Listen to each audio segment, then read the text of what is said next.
In order to see a Korean peninsula free of nuclear weapons, the U.S. must ask North Korea about its long-term objective, warned James Clapper, former American Director of National Intelligence. A retired U.S. Air Force Lieutenant General, Clapper weighed in on the state of Washington-Pyongyang relations in the wake of the historic June summit between the U.S.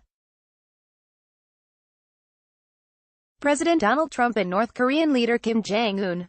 What failed to happen in the summit that occurred here in Singapore would have been a great opportunity for President Trump to get the answer to a very important question. What is it that you require in North Korea that you don't need nuclear weapons to feel secure? Clapper told CNBC's Nancy Hungerford at the annual Barclays Asia Forum in Singapore.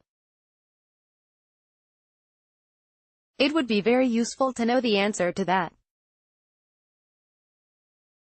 Otherwise, we're ad hocing it and taking one step in the blind at a time, said Clapper, who was appointed by former President Barack Obama in 2010 and left the role when Trump entered office. The U.S. leader is considering meeting Kim for a second summit as soon as possible, according to recent news reports. But Clapper expressed doubt about the results of such talks.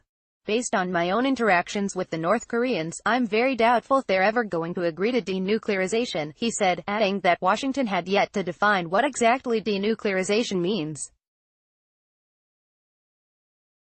Former Director of National Intelligence James Clapper, while the American administration may define the concept as Pyongyang relinquishing all nuclear weapons, North Koreans believe there are certain obligations that we incur to denuclearize the peninsula, such as no more U.S. bombers near North Korea, Clapper said.